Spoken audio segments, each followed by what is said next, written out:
ओम नमः सिद्धेभ्यः। विश्वप्रकाशि महिमानममानमेकम् ओमक्षराद्यखिलवाङ्मयहेतुभूतं यं शङ्करं सुगतमीशमनीशमाहु अरहन्तमूर्जितमहं तमहं नमामि। यह आचार्य योगेंद्र देव द्वारा विरचित अमृताशीति नामक परम आध्यात्मिक ग्रंथ राज है। इसमें 10वां छंद अपन ने कल शुरू किया है। कल मूल छंद पढ़ा था, उसका कुछ सरल अर्थ किया था। आज से जो चर्चा का विषय है, सबसे पहले हम मूल से सारा एक पढ़ेंगे, इसमें क्या छिपा है पुस्तक में। पहले वो पढ़ेंगे, विचार करेंगे, उसके बाद फिर आगे की चर्चा शुरू करेंगे। ठीक है, ये इसका क्रम रहेगा आज। ठीक है,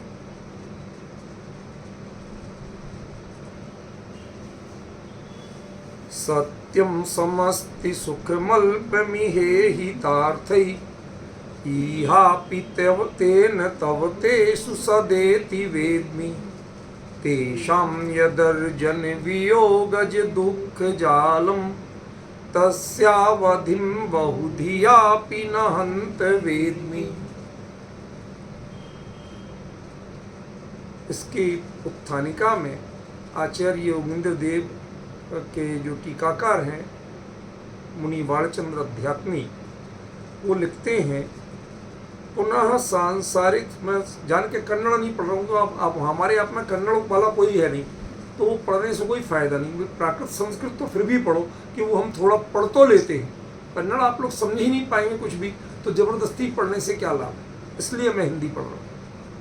पुनः सांसारिक सुख के पक्षपाती को आशा दिखाकर समझाते हुए कहते हैं।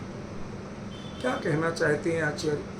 पिछले छंद तक सांसारिक स्थिति का उन्होंने जो वर्णन किया था, अब वो सामने वाला उठ के जाने लगता है कि महाराज अब हम सारे विरागी तो है नहीं, और हमें जो अच्छा लगता है सो करते हैं।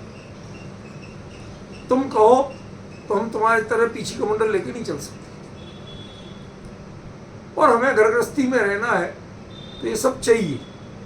कहने उसने तो नहीं कहा, लेकिन कहने वाले यहाँ तक कह देते हैं, कहते हैं महाराज एक बात बताओ, यदि हम लोग ये सब नहीं जोड़ें तो आपकी भी व्यवस्था कैसे करें।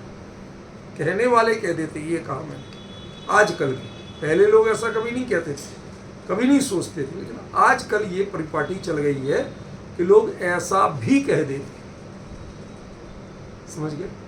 अब सुनो जरा, सांसारिक सुख के पक्षपाती जीव को उसकी आप कितने ही तत्व ज्ञान दे लो, उसकी रुचि किसमें पड़ी है?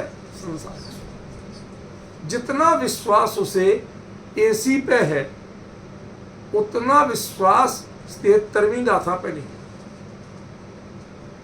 मेरे शब्दों को बुरा मत मानो। कैसे? कि उसे पक्का पता है कि एसी का स्विच ऑन करो और अभी ठंडक आएगी, कोई डाउट नहीं। लेकिन मैं 73वीं गाथा जब जब पढ़ूंगा तब मन में शांति आएगी, विकल्प जाल मिटेंगे, इसमें वो कंफर्म नहीं, कॉन्फिडेंट नहीं, निश्चिंत नहीं। क्यों?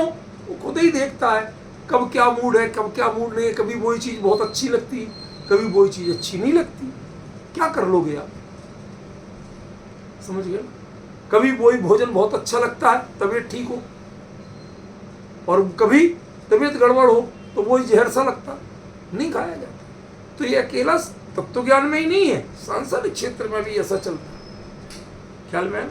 इसलिए आचार्य ने जो बात कही कि सांसारिक सुख का जो पक्षपाती जीव है, उसको हम एकदम से कैसे मना करें कि तुझे जो कुछ हो रहा है वो ठीक नहीं है। एकदम से हम कह दें, भाई गले भी तो उतरना चाहिए। अब तुम कह दो और सामने जबरदस्ती यहाँ भरवा लो, वो भर जाएगा, जाके पीछे फिर नहीं करेगा। तो फायदा क्या होगा? ये जिनवाणी, खासतौर पे अमृता सीति जैसा ग्रंथ, ये सामने वाले जीवों को वह बात समझाने के लिए लिखा गया है, उपदेश देने के लिए नहीं लिखा। रूपल बहन, इसके कॉन्सेप्ट को समझ के चल रहा मैं क्या कह रहा हूं? क्या ये समझाने के लिए लिखा गया, तो मैं गले उतरे, इसकी शैली वो है। हमने उपदेश दे दिया, तुम्हारा तुम जाओ, आए समझ में आए, नहीं आए नहीं आए, ये इसकी शैली नहीं। अन्य कई ग्रंथों में यही शैली पाई जाती। आचार्य को जो कहना वो कह दिया, ठीक है ना, आचार्य को जो कहना वो कह दिया उन्होंने, लेकिन उसके अलावा वो उसको मतलब सामने वाला समझ ही जाएगा, उतनी गहरी बात अकल में आ जाएगी, इसकी कोई गारंटी नहीं। बात समझ गए? उन्होंने अपनी बात कहना थी, अपने कह लिया, हमारे मन में विकल्प आया था, हमने कह लिया। योगींद्र देव की और अन्य आचार्यों की शैली में ये बड़ा भारी अंतर है। काट दिया, वो दोबारा आएगा तो आएगा। मेरी बात समझ रहे? योगींद्र देव की और अन्य आचार्यों की, इवन योगींद्र देव के अन्य ग्रंथों की और अमृता सीति की, इसकी शैली में ये बड़ा भारी अंतर है। विजय जी भाई साहब, थोड़ा ध्यान दे के सुनना, क्या अंतर आया? ये आचार्य देव सामने वाले को नोटिस कर रहे हो, तुझे मुझे सिखाना है, जहां तक मेरा राग जोर मारेगा मैं सिखा के मारूंगा, अपनी ओर से कसर नहीं छोड़ूंगा। वो अकेले अपने राग की पूर्ति नहीं कर रहे, मेरे भाव हुए कि मैं उस तत्व की बात करूं, मैंने अहम एक को खलु शुद्धो कह दिया। ये शैली नहीं है उनकी। पहले हर ग्रंथ में ग्रंथकार की शैली समझिए, तो उसका अर्थ सही समझ में आना शुरू हो, तब उससे आप जुड़ पाएंगे। वो किसी टोन में बोल रहे हैं, आप किसी टोन में समझ रहे, नहीं आता। संसार में भी कोई व्यक्ति जैसे बात करता है, उससे हटके बात करे, बहुत सम्मान से बात करे, तो वो ऐसा लगता है कि भाई कुछ नाराज है, हम तो तुम्हें सम्मान दे रहे, तुम हमेशा ही डांट के बात करते थे, सम्मान दे के बात कर रहे हैं, मतलब कुछ गड़बड़ है। ये होता है ना बच्चों को, भाई ऐसे क्यों कर रहे? भाई जी ऐसे कर रहे हो, नहीं आएगा बच्चे को समझ में। वो जाके पूछेगा अम्मा से, मम्मी आज डैडी को क्या हुआ, कुछ गड़बड़ हुआ क्या? मतलब जिसकी जब तक शैली नहीं समझोगे, तब तक उसके शब्दों का अर्थ भी नहीं समझ गए। इस मामले में एक्यूरेट शब्द तो, वाक्य तो नहीं बोल रहा हूं, लेकिन वो काफी मिलता जुलता है। बाइबल का एक सेंटेंस है, if you do not understand my silence you will not understand my words. तुम मेरे मौन को नहीं समझ सके, शांति को नहीं समझ सके, उसका अर्थ क्या है, तो तुम मेरे शब्दों को नहीं समझ सके। अब साइलेंस की जगह एम शब्द जोड़ दो तो आ जाए। तुम मेरे उद्देश्य को नहीं समझ सके, मेरी टोन को नहीं समझ सके, तो शब्दों का सही अर्थ तुम्हें नहीं मिला। समझ गए? तो उस पर मैं बार बार लगभग हर रोज थोड़ा बहुत जोर देता हूं कि योगींद्र देव की शैली समझिए पहले से।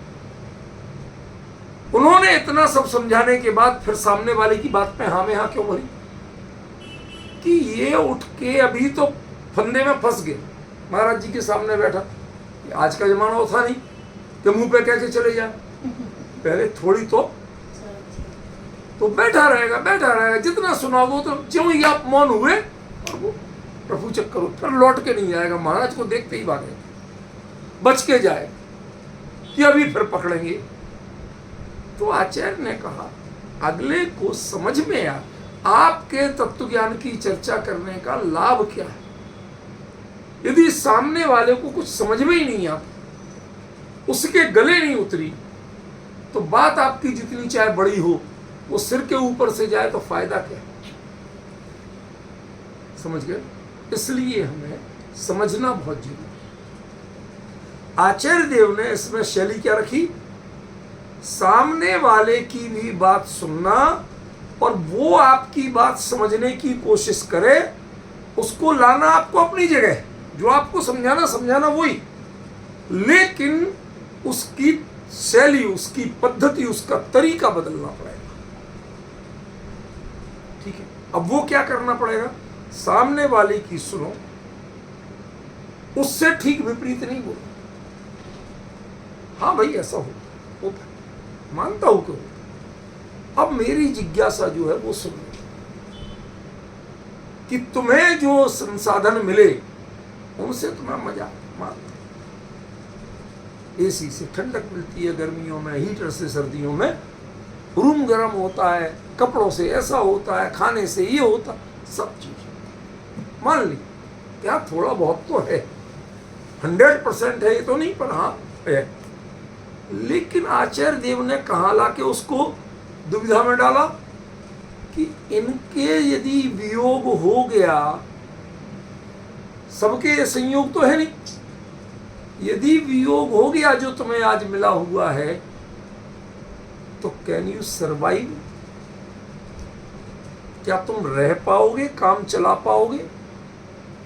एक गरीब आदमी, आम आदमी, ये गाजा में और दुनिया में जो बम बरस रहे, इतनी वैसे ही गर्मी, वो रेतीले रेगिस्तान क्षेत्र, ऊपर से इतना ये सब कुछ हो रहा, टूटे फूटे में काहे की लाइट, जब लाइट ही नहीं तो काहे के पंखा, काहे के ऐसे कुछ नहीं, ऐसे रहने की जगह भी नहीं, मलबा पड़ा, उसमें बैठ के खाने को नहीं मिल रहा, क्या जो मिल जाए जैसे, ऐसे करके क्या अभी जिन लोगों ने बड़े एसी में बैठ के निर्णय लेते, उनसे कहो कि 2 दिन उसमें खंडहरों में, उन सड़ी गर्मी में, बिना प्रॉपर पानी, बिना प्रॉपर खाना, बिना ओढ़ना और बिना बिछोना, एक दिन बिता के आओ।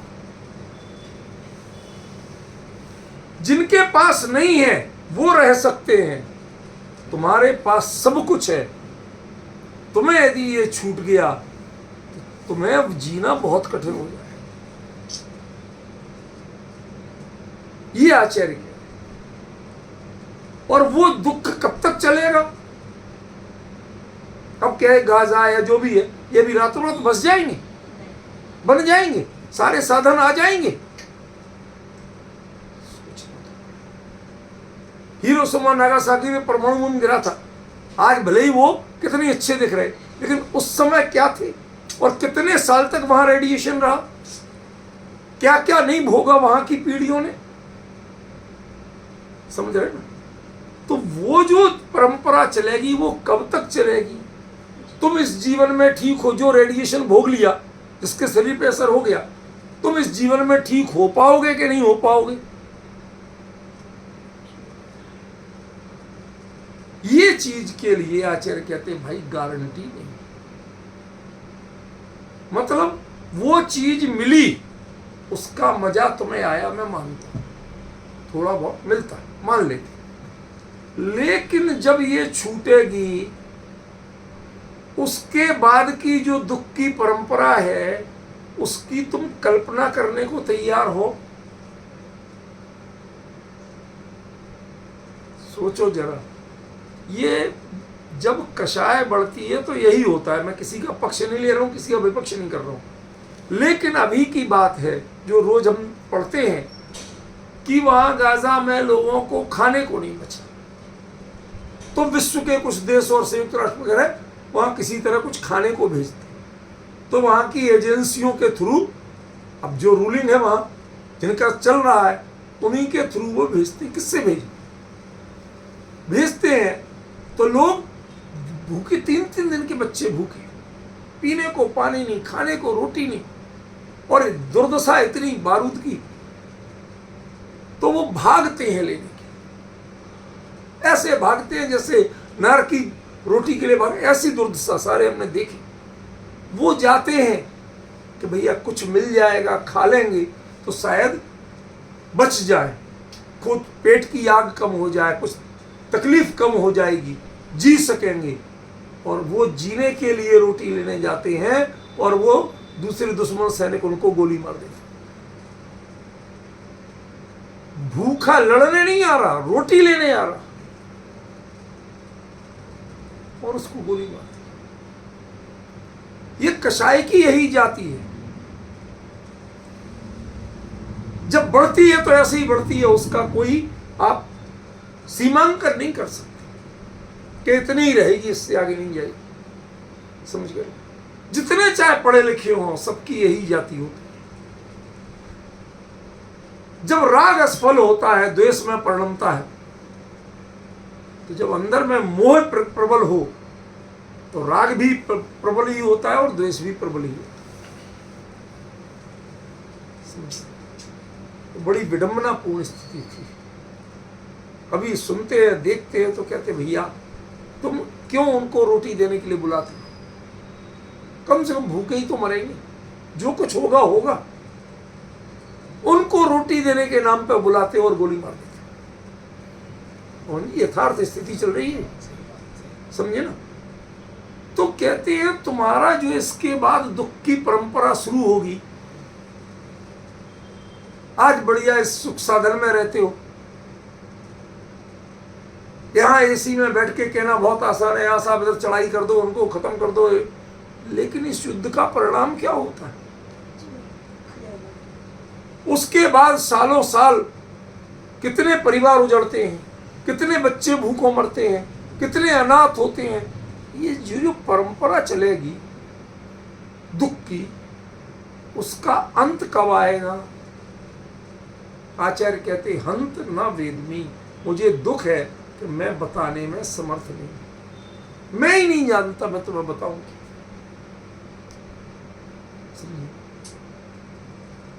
इसलिए आचार्य ने क्या लिखा टीकाकार ने?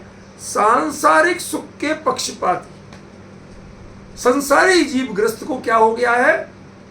आप जितनी चाहे ज्ञान की बात करो, वैराग्य की बात करो, संयम की बात करो, वो संयम तो कर लेगा, लेकिन संयम के तरीके से नहीं करेगा। इंद्रिय संयम नहीं करेगा। एक इंद्रिय को कर लेगा, बाकी इंद्रियों को उतनी सुविधा देगा। किसी का किसी दिन उपवास हो तो वो 24 घंटे एसी चला के रहेगा, 24 घंटे लेटा रहेगा। भाई कोई डिस्टर्ब मत कर, मेरा उपवास, दिमाग में वही चलता है। उससे कहो कि तेरा पंचेंद्रिय के विषयों का उपवास है, रोटी का नहीं।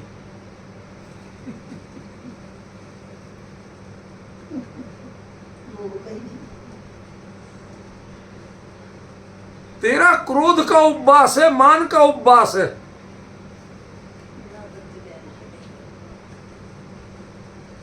अब जरा पूछना सचिन बाबू अपने पड़ोसियों से कि कितने लोग उपवास करने को तैयार। ये बनियों में सारे साधनों के बीच में रहते हुए, और डॉक्टर भी कहते हैं रोज तुम इतना ग्रस्त माल खाते हो, पछता पूरा है नहीं, एक आध दिन पेट को रेस्ट दो, वो पचा जाएगा, ठीक हो जाओ। पुराने जमाने में वैद्य सबसे पहले लंघन कराते थे, खास तौर पर बनियों को, गरीबों को नहीं, बनियों को। क्यों? इनकी बीमारी की जड़ इनके पेट की अपच। खाते ज्यादा है, स्वाद में माल खूब है इनके घरों में, खाते ज्यादा है, पचा पाते नहीं, तो अपच से सारी बीमारियां पैदा। इसलिए वैद्य छूटते ही आजकल इन बनियों को डॉक्टर क्यों अच्छे लगते, वैद्य अच्छी नहीं लगती। इसीलिए वैद्य उपवास कराता और डॉक्टर तुम जो चाहे खाओ, बस हमारी गोली खाओ। समझ गए? हमारी सोच बदल गई। हमें संयम का वो पक्षी पता नहीं है जो वास्तव में तुम्हें हितकारी। ठीक है? तो आचार्य ने कहा कि भाई ये जीव, ये जो बनिया है ना, माल पानी में रहने वाला, इसको तुम समझाओ कि वैराग्य अच्छा है, संयम अच्छा है, तत्व ज्ञान अच्छा है, ये आपके सामने हाँ जी तो करेगा। असल में ये जो गृहीत मिथ्यात्व पनपा कैसे? सबसे बड़ा कारण बता रहा हूं आपको। लोगों में इतनी तेजी से जंगल की आग की तरह फैल गया, क्यों? क्योंकि ये पूजा वीतराग की करता है, लेकिन अंदर में पूजा राग की करता है।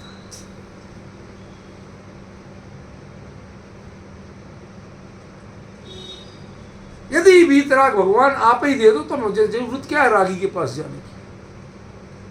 आप नहीं दोगे तो जाऊंगा, और आप ही दे दो तो महाराज हम तो कल से आप ही की आएंगे, हमें तो अपने माल पानी से मतलब।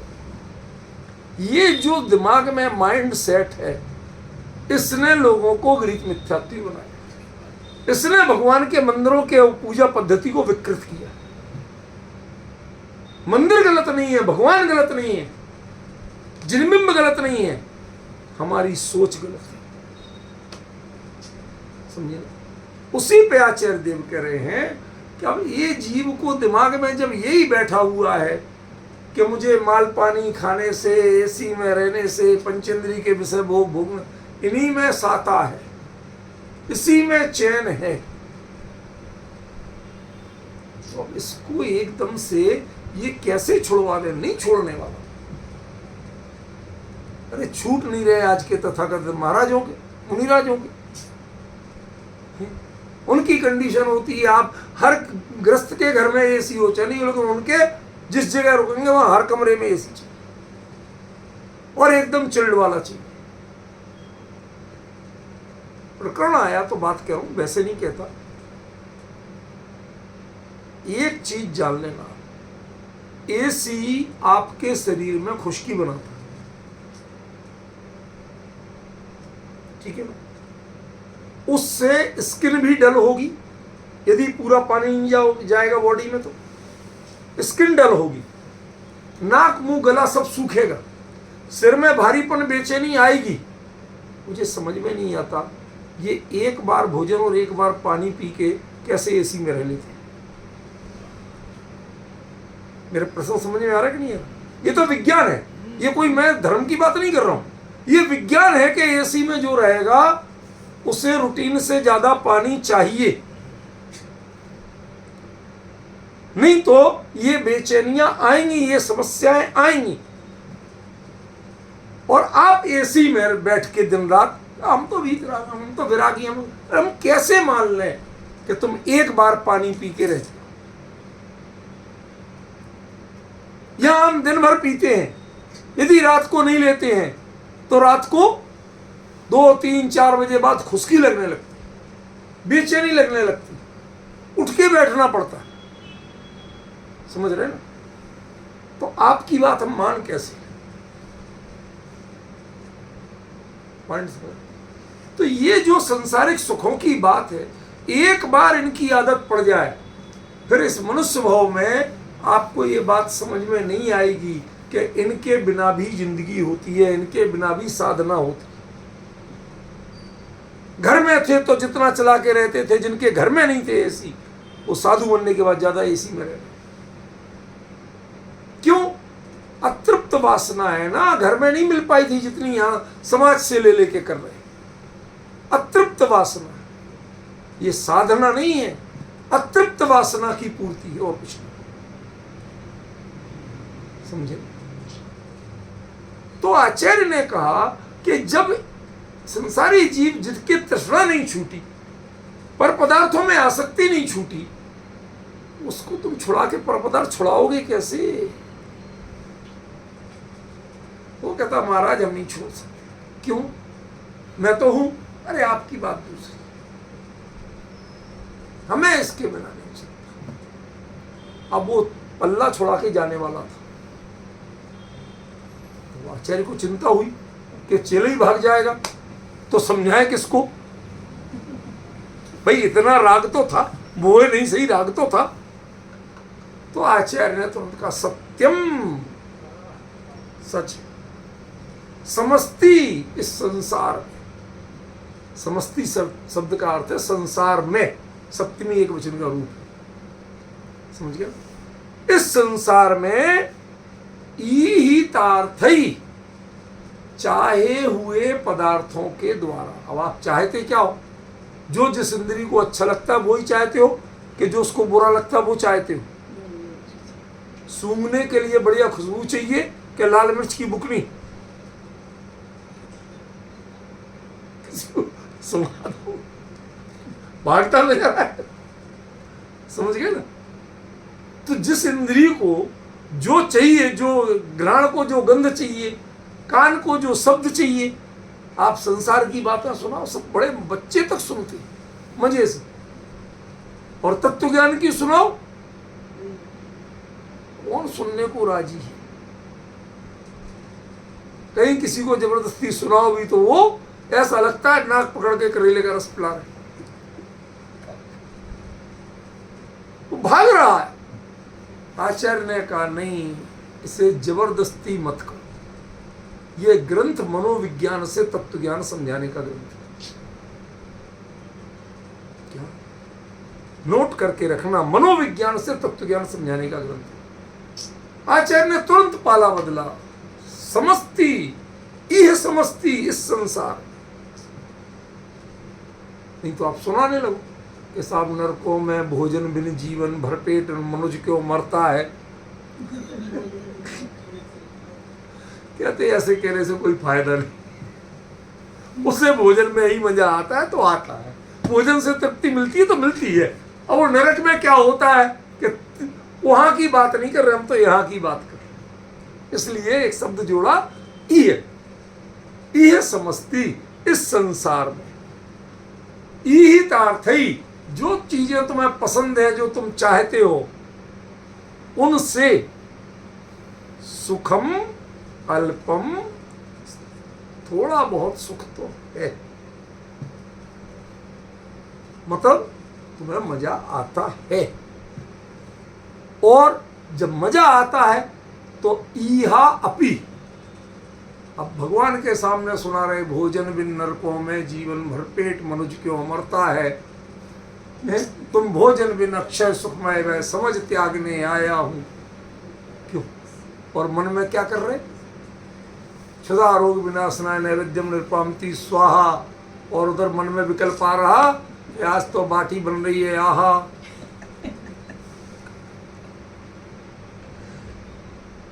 बताओ, आज तो पार्टी में जाना, आहा। ये दोनों चीजें एक साथ चलती हैं।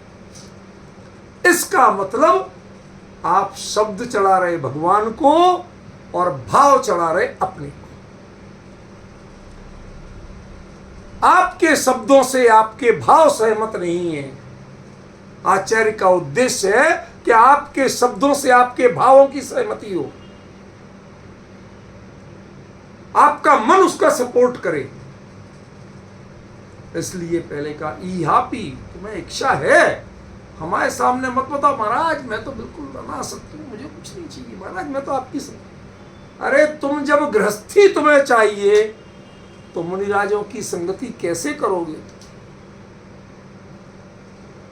तुम उतनी देर करते हो जितना तुम्हारे एक आध जो अटकाव है, जो घर गृहस्थी में किसी डॉक्टर वैद्य हकीम से ठीक नहीं हो रहा, उसके लिए तुम आते हो, कुछ वरना गृहस्थी के लक्षण, गृहस्थी के चिन्ह, गृहस्थी के जितने संसाधन है उनको छोड़ के आओ। थोड़ी देर के लिए क्यों आते? सूरज ज्यों ज्यों तेज होता है त्यों त्यों धर्म के भाव मंद होते, मुरझाते।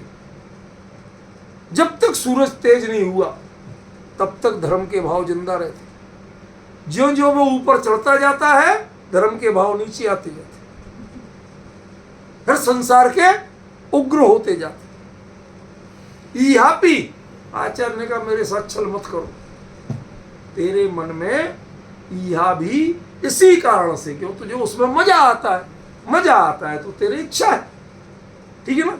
कब है? महाराज अभी तो मैंने कहा ही नहीं, मैं तो करूँ क्षुधारोग विनाशनाय नैवेद्यम। कहते बहाने मत सुना मुझे, मैं जानता हूं जिस समय तुम क्षुधारोग विनाशनाय नैवेद्यम कह रहा है ना, इसी समय तुझे क्षुधारोग विनाशनाय नैवेद्यम चाहिए। त्याग नहीं करता, स्वाहा नहीं करता, उसी समय भावना होती है कि मिल जाए तो मजा आ जाए।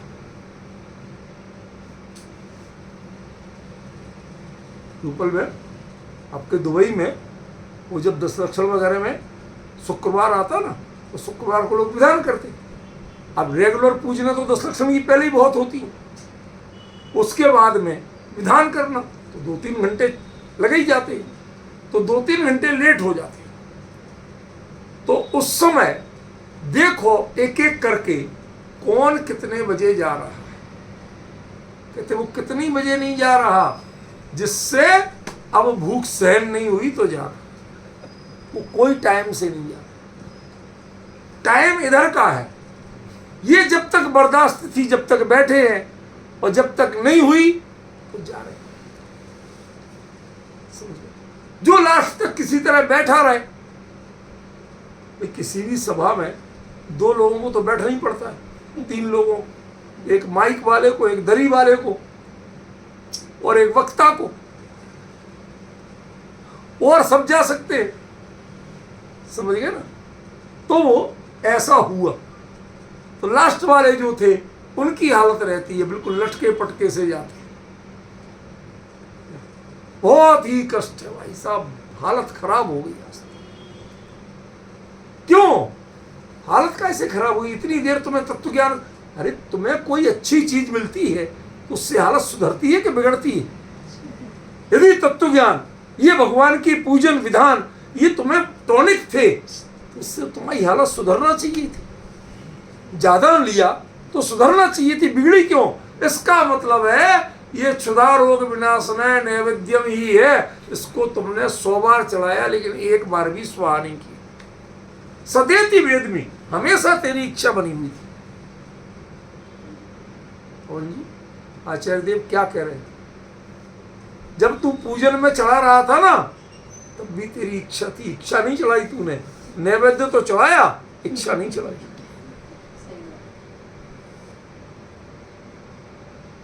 देखो आचार्य ने कहा कि नहीं कहा? देखो उसके बाद में क्या कहते हैं, तेसाम यदर्जन। अब ये बात आगे की, अब जरा नीचे जो पढ़ रहे थे वो शब्दार्थ पढ़ लें जो नीचे छपा है, ताकि हमारे विजय जी भाई साहब की आज्ञा है तो वो पूरा पढ़ा जाए, ठीक है ना। खंडान्वय ई है, इस समस्ती माने संसार में ईहितार्थी वांछित पदार्थों के द्वारा, जो तुम चाहते हो उनके द्वारा, अल्पम सुखम किंचित या नाम मात्र सुख है, यह बात सत्यम, ठीक है, सांची है नहीं कहा, ठीक है, फॉर द टाइम बीइंग आपकी बात मान लेते, ठीक है। तेन, इसी कारण से, जो हमने झूठे मूठे भी ठीक कह दिया ना, बस तेरे को दम मिल गई, इसी कारण से। तेसु, उन पदार्थों में, तब माने तुम्हारी, इहा अपी माने इच्छा भी, सदा सर्वदा रहती है। इति, यह बात मैं जानता हूं, वेदमी में जानता हूं, ठीक है। आगे देखो, और फिर तेसाम माने उन पदार्थों के अर्जन वियोगज, संग्रह के वियोग से उत्पन्न होने वाला। तुमने जोड़ा तो जोड़ने में सालों लग जाते, महल बनाने में सालों लग जाते, अपार्टमेंट बनाने में सालों लग जाते, कितने लोग लगते हैं, और तोड़ने में, खंडहर करने में। अब जो लगेगा भाई साहब, सारी जीवन भर की पूंजी चली गई, मकान चला गया, अब मैं क्या करूं, कहां जाऊं। अब जो दुख की परंपरा है, तो उसके लिए कहते हैं, यत जो दुख जालम, दुख का समूह है, तस्यावधिम, उसकी अवधि, अर्थात वह कब तक रहेगा, इसकी काल सीमा को मैं बहुत ही आपी, क्या सावधानी से, बहुत समझदार हूं, बहुत बुद्धिमान होकर भी हंत अत्यंत खेद है, न वेदमी, मेरी समझदारी इन सब चीजों में तो है, लेकिन परलोक में तुम्हें कब तक दुख भोगना पड़ेंगे, इस जीवन में भी तुम्हारा भाग्योदय कब आएगा, इस सब का कोई क्लू मेरे पास नहीं। देखो हिंदी टीका के अनुवाद में क्या कहते हैं, चेष्टित पदार्थों से अल्प परिमाण में सांसारिक सुख प्राप्त होता है, यह बात सत्य है। अब ये सत्य माने बस मान रहे हैं, माने तुम्हें ऐसा लगता है, इसका मतलब ये है। इन पदार्थों में तुम्हारी सदैव चेष्टा भी बनी रहती है, ये भी मैं जानता हूं, 24 घंटे, समझ गए। जब जब तुम त्याग की बात करते हो तब तब चित्त से पूरा ग्रहण होता रहता। नहीं आया समझ, बता दूं रूपल में, बता दूं, नाराज तो नहीं होगी? घेवर बाबर फैनी खाजा लड्डू मोती चूर के। पूजनों में पढ़ते हो कि नहीं? हमसे किसी ने कहा, अरे साहब ये भीतर भगवान की पूजा में लड्डू पेड़े का क्या काम, ये काय को रखे? आज के कवियों ने बहुत बढ़िया लिखी। उन्होंने एक चीज का नाम, उन्होंने मात्र तत्व ज्ञान की बात की। अरे भले आदमी, तुम्हें पता है कि आहार संज्ञा होती कैसे है? आचार्य नेमिचंद्र सिद्धांत चक्रवर्ती गोमटसार जीव कांड में साफ लिखते, आहार दंसणेन, आहार को देखो, तस्सुभ जोगेण, उसके बारे में विचार करो, ओम को उठाए, पेट खाली हो, और सादी दरुदीर्णाए, और असाता बेदनी कर्म का उदय हो। हवधि हु आहार सड़ना हो, तो आहार संज्ञा हो, तो तुम्हें भूख लगती, भूख सताती। समझ गए? अब जो तुम उन चीजों का नाम लोगे और छठी छटाई बढ़िया बढ़िया का नाम लोगे, पसंदीदा पकवानों का नाम लोगे, तो ही तो हम देखेंगे तुम्हारे मुंह में पानी आता है कि नहीं, चित्त भटकता है, फिर भगवान पे ध्यान रहता है कि लड्डू खाजा पे ध्यान जाता है। होता है, ऐसा नहीं है। हम निर्वाण कांड पढ़ते हैं तो एक एक क्षेत्र की वंदना के भाव, कौन कहाँ गए थे, कैसे गए थे, कैसी आकृति है, कैसे चल, सब ख्याल में आते हैं। तो यदि ये ख्याल में आते हैं तो अच्छी बात है। ये अच्छाई और बुराई तो तुमने बनाई, ख्याल में आती है बात सच्ची। समझ गए? ख्याल में आते हैं बात सच्ची है। निर्वाण पढ़ते हो तो निर्वाण क्षेत्र ख्याल में आते हैं, और लड्डू कचौड़ी पढ़ते हो तो लड्डू कचौड़ी ख्याल में आते हैं। समझ गए? तो वही आचार्य कह रहे कि उन पदार्थों में चेष्टा सदैव बनी रहती। तुम जब स्वाहा करते हो तब भी आहा का भाव। क्या भाभी जी, स्वाहा और आहा में कितना अंतर है?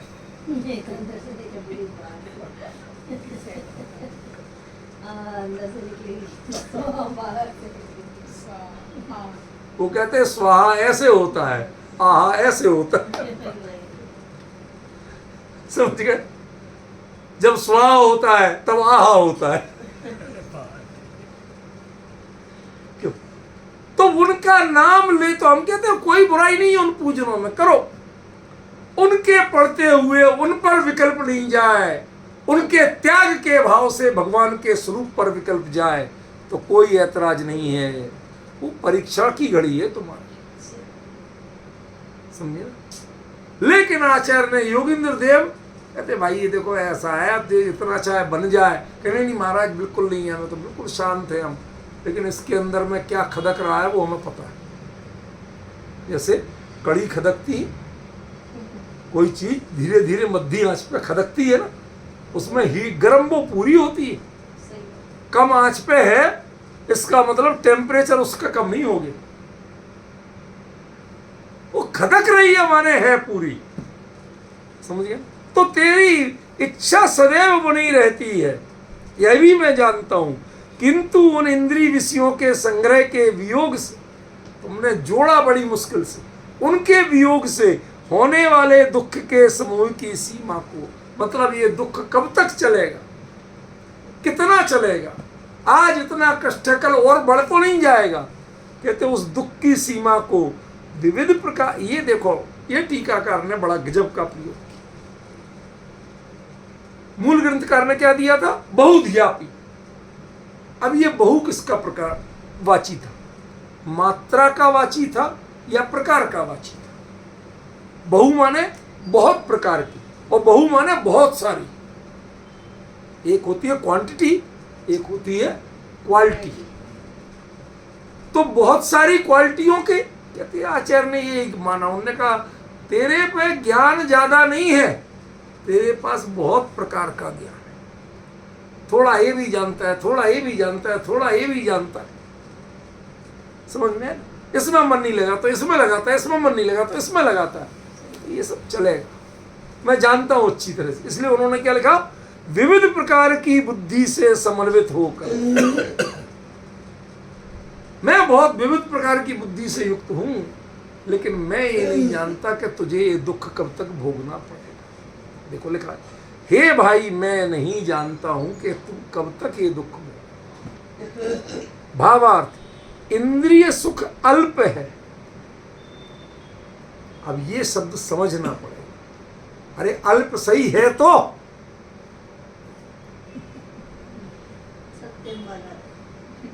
प्रश्न समझ में आया कि नहीं?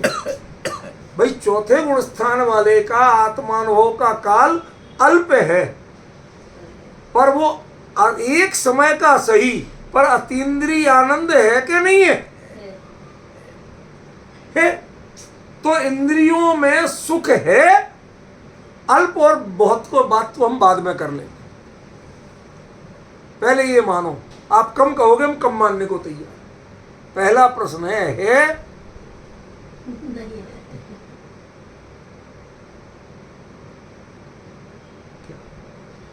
कह देंगे है तो देखो ऐसा है, जिसे अज्ञानी कहते हैं वो अज्ञानी नहीं होता। ज्ञान तो उसमें भी होता है, जड़ थोड़ी है वो, अचेतन थोड़ी है। जब ज्ञान है जब ही तो उसे, तो ज्ञानवान को अज्ञानी कहते हैं। तो हम क्या बहाना बनाते? अल्प ज्ञानी, जी नहीं। वो अल्पता का मतलब विपरीतता, उल्टा तो जानता है, सीधा नहीं जानता।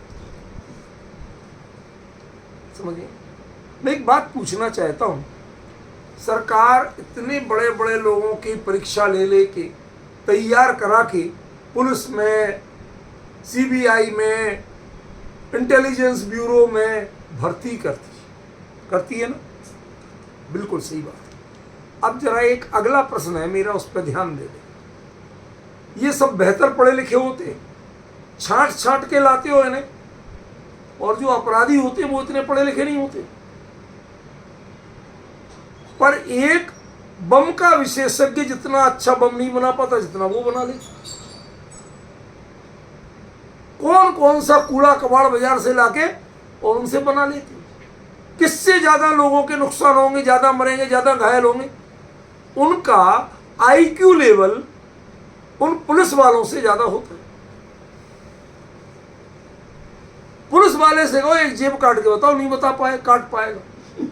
और वो पुलिस वाले ही काट के ले जाते, उन्हें पता नहीं चलता। समझ गए ना? तो बताओ अल्प ज्ञान, उनमें ज्ञान है कि नहीं? ज्ञान नहीं है। यहां पर ज्ञान होना या नहीं होना, जो चीज तुम्हारे लिए उल्टी घातक हो उसको क्या कहेंगे? क्या कहो? आपने किसी से अभी नोट लिए थे, कोई चीज दी दुकानदार ने, और उसने बदले में आपने जो मांगे आपने उसने डबल दे दी, ले लो खुश रहो। देखिए आपने रख ली। अब पता चला कि अगले चौराहे पे पुलिस वाले और इनकम टैक्स वाले उसको ट्रैप लगाए हुए थे, पकड़ लिया। अब इतने में बीच में 4 ग्राहक आए थे, आपने वो नोट के उन 4 ग्राहकों को दे दिए थे, खुले उल्ले देना थे। अब देखना जरा, दृष्टांत समझना। वो कहता महाराज मैं इसको दे के गया था अभी इतने पैसे। अब वो यदि आपके पास मिल जाते तो आप पकड़े जाते कि नहीं पकड़े जाते? फंदे में आते कि नहीं आते? अब वो आपसे महाराज मैं देख लो केस बुक, अभी तो क्या है, अभी मैंने कुछ बेची नहीं, देख लो केस बुक, एक नोट मिल जाए तो क्या ना। उन्होंने देखा, उस नंबर का एक भी नहीं मिला। बात समझ रहे कि नहीं समझ रहे? अब बदमाश तुम इसको और फंसाना चाह। अरे महाराज एक दिन ये मेरे यहाँ आया था, मैंने ऐसे भगा दिया था, पियक्कड़ है, मैंने भगा दिया था, मेरे पास माल नहीं है, तब से मेरे से खुंदक खाए हुए। चीज मिल जाए वो बताओ, रुपए है या नहीं है, संपत्ति है विपत्ति। चोरी का माल चोरी का फोन, बैंक के रॉबरी के नोट मिल जाए तो वो नोट संपत्ति है कि नहीं है विजय जी भाई साहब? अरे विपत्ति है महाराज, जेल जाएंगे। कहते हो कि नहीं कहते हो? सब जानते तो हैं, लेकिन फिर भी मुंबई में चोर बाजार और बड़ा नामी बाजार, और अच्छे अच्छे लोग जाते हैं वहां खरीद, चोरी का माल खरीदो, बेईमानी का खरीदो। जानते हैं पकड़े गए तो सोच लीजिए होंगे, लेकिन जब कोई पुलिस वाला आता है या कोई जांच अधिकारी आता है तो है भाई साहब, है ही नहीं कोई स्वीकार। बात पता नहीं कौन रख गया, मेरा ना, समझिए। तब आप उसमें संपत्ति की भावना छोड़ते हो, अन्यथा ये मेरी है, संपत्ति है, संपत्ति। ये आचार्य यहां बात करें कि इंद्रिय सुख अल्प है। वो सुख की अल्पता कैसे बता रहे? ये तुम्हें इंद्रिय सुख है ऐसा तुम्हें भ्रम है, तुम भ्रम से ऐसे सुख रूप मान रहे हो, और तन्निमित्तक अपध्यान से होने वाला दुख अत्यधिक होता है। एक गजब की बात, रूपल पेन अद्भुत बात कही है विजय जी, ध्यान रखना। तद विषयक अपध्यान से हिंसानंदी, मृषानंदी, चौर्यानंदी, परिग्रहानंदी,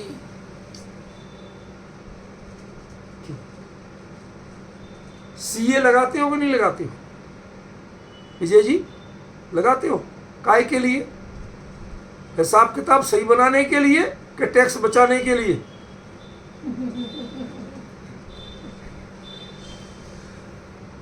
भाई जिन देशों में टैक्स फालतू ऐसी चीजें है ही नहीं, वहां जरूरत नहीं है सीए की। लेकिन जिन देशों में उत्पाद कर अलग, संग्रह कर अलग, व्यय कर अलग, बेचने का अलग, सेल्स टैक्स, सेल्स टैक्स के बाद तुम लेके अपने घर जा रहे, बीच में चुंगी नाका पड़ गया तो ऑक्ट्राय अलग दो, फिर घर में पाई गई तो हिसाब किताब दो, नहीं दे पाए, बिल नहीं दिखा पाए तो चोरी के माल उसके। चौथ इस इंडिया में तो जीना मुश्किल है। टैक्सों ने इतनी समस्याएं खड़ी कर रखी हैं कि आप क्या करो, जितने की चीज होती है उससे ज्यादा का टैक्स देते हो। आप कैसे जीते हो, क्या खाते हो, हमें तो यही समझ में नहीं आता, समझे? तो कहते हैं यद अर्जन वियोग, जो उसके प्राप्ति के वियोग में होने वाला दुख का जाल है, इसका क्या व्याख्यान कर रहे हैं आचार्य देव? तन्निमित्तक अपध्यान से, आज चैन से सोए। क्यों? अरे कल सो नहीं पाए थे, मच्छर बहुत थे, आज इलाज करवा दिया। कौन सा आनंद ले रहे हो? हिंसानंद, समझ गए? इनकम टैक्स इंस्पेक्टर आया था, मैंने बोला साहब कह दिया है ही नहीं, बचा लिया मृषानंदी। टैक्स की जो चोरी करते हो, चोरी आनंदी,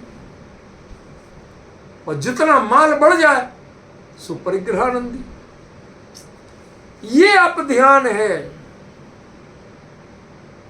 जितना रौद्र ध्यान है वो अपध्यान है।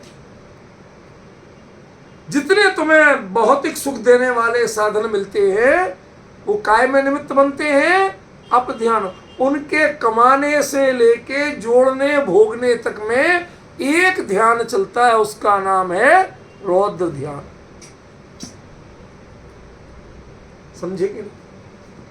तो वो तन्निमित्तक अपध्यान से होने वाला दुख वो क्यों हो रहा? आगे आपको वियोग हो, वियोग संपत्ति के वियोग में नहीं, आचार्य ने लिखा संपत्ति के वियोग में, और टीकाकार क्या कह रहे कि तेरे अपध्यान के कारण होने वाला। थोड़ा विचार करो, विचार करो। आपको आज टीकाकार के बारे में 2 मिनट बताता हूं, कुछ आपको अच्छा लगे। इनके गुरु नए कीर्ति सिद्धांति देव थे। सिद्धांति देव माने सिद्धांत ग्रंथों के जानकार। वो जमाना था कि कोई भी आचार्य, कोई मुनिराज सिद्धांत का, सटखंडागम आदि का थोड़ा जानकार हो जाए ना, तो अपने नाम के पीछे एक पूछ लगा लेता था, सिद्धांति देव, सिद्धांत चक्रवर्ती, ये सब नाम बहुत चलते थे। द्रव्य संग्रह के रचयिता सिद्धांति देव थे और गोमट सार के रचयिता सिद्धांत चक्रवर्ती थे। तो वो एक फैशन था, उस क्रेज था। तो इनके दादा गुरु और इनके गुरु दोनों सिद्धांति देव थे, और इन्होंने अपना उपनाम क्या जोड़ा? अध्यात्म। मुझे सिद्धांत विद्धांत से ज्यादा नहीं, मैं तो अध्यात्म का तत्व ज्ञान कर सकता। तुम्हारे सिद्धांत में से भी मैं तत्व ज्ञान निकालूंगा। मूल ग्रंथकार ने कहा कि इन संयोग के वियोग में होने वाला दुख जाल, वो कहते हैं संयोग वियोग के वियोग से दुख जाल नहीं होता है। जो तुम आर्त ध्यान को रौद्र ध्यान करते हो ना, उस रौद्र ध्यान जो अप ध्यान है, उसके कारण दुख का जाल होता है। एक टोन समझ में आ रही? एक आध्यात्मिक व्यक्ति उसी चीज की क्या व्याख्या करता है? वो कहते हैं असाता वेदनी कर्म के उदय से होने वाला जो वियोग है, संयोग का वियोग, उसके कारण होने वाला दुख का जाल। वो कहते हैं ना असाता वेदनी से हो रहा और ना वियोग से हो रहा दुख। कैसे हो रहा? कि तुमने जो रौद्र ध्यान किया था ना, उससे।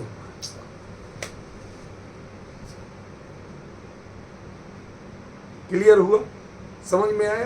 देखो, अभी तक मैंने इस छंद पे अपनी ओर से कुछ भी नहीं कहा है। अभी तो सिर्फ शब्दार्थ ही इसका जो जो लिखा है छपा है वो चल रहा है। अभी मेरे कहने का नंबर तो आएगा। मेरा माने आचार्य का जो असली दृष्टिकोण है वो इन्हीं शब्दों से नए ढंग से खुल के आएगा आपके सामने। अभी तो शब्द समझ लो। देखो, विशेषार्थ इंद्रिय जन्य सुखाभास क्षणिक होता है। क्या कहा? ये आप सोचो, सन 87 में लिखा था, छपी थी 90 में।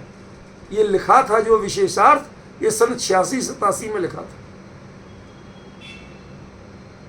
तुम समझ सकती हो क्या कह रहा हूं? कितने साल हो गए आज से? 40 साल लगभग हो गए, ज्यादा ही हो गए। समझ गए ना? इतने पहले भी अल्प का क्या अर्थ किया मैंने? इंद्रिय जन्य सुखाभास अल्प होता है नहीं लिखा, क्षणिक होता है। क्षण भर को तुम्हें लगता है वो सुख, यदि उसे सुख मानोगे तो अल्प हो चाहे अधिक हो। आज इंडिया में अधिकतम करेंसी नोट कितने का है? 500 का। अब आपको 5 लाख चाहिए तो कितने नोट चाहिए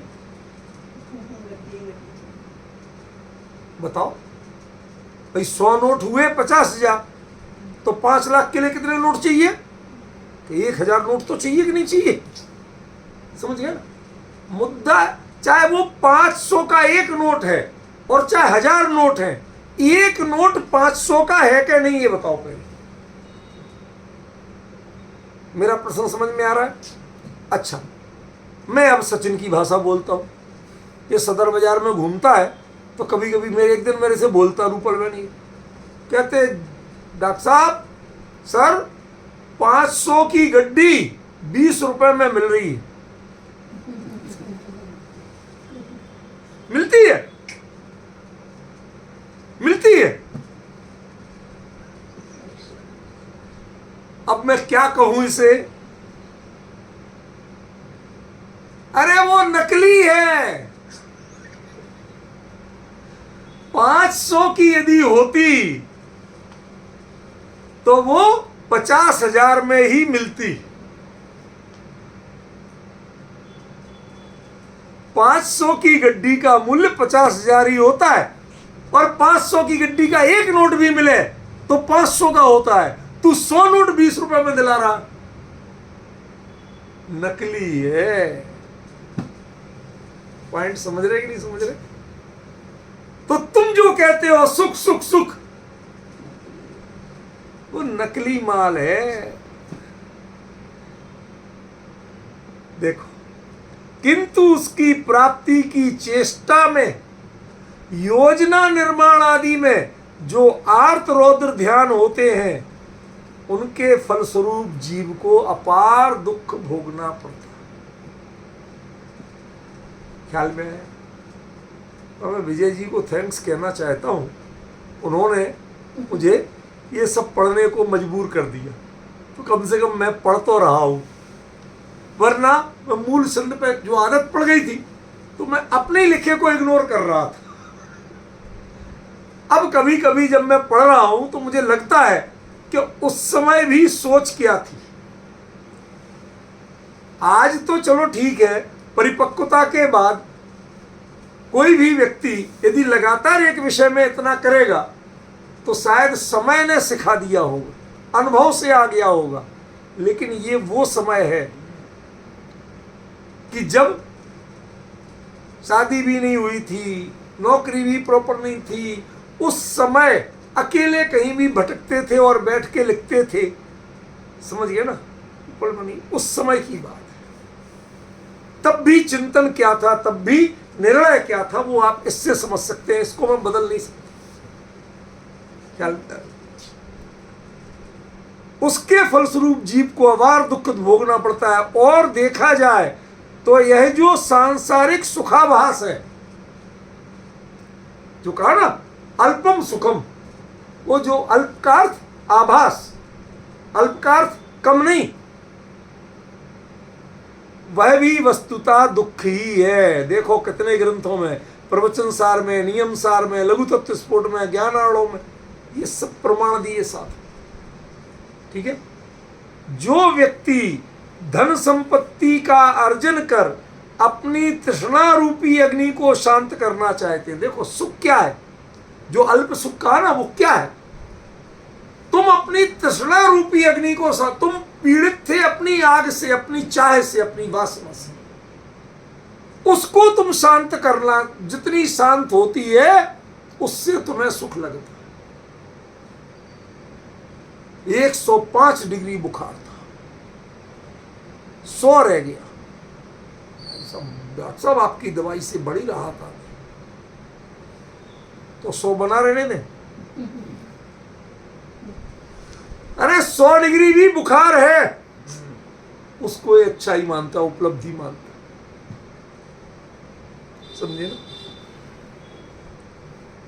तृष्णा रूपी आग को शांत करना चाहते हैं, वे भ्रमित हैं, क्योंकि संपत्ति जल का नहीं ईंधन का काम करती। आत्मानुशासन 85वां छंद। संपत्ति जल का नहीं ईंधन का काम करती है। तुम इस आग को बुझाना चाहते हो और संपत्ति जितनी जोड़ोगे उससे आग भड़केगी, बुझेगी नहीं। इंद्रिय विषयों के सेवन में जो सुख का आभास होता है वह वस्तुतः दुख ही है।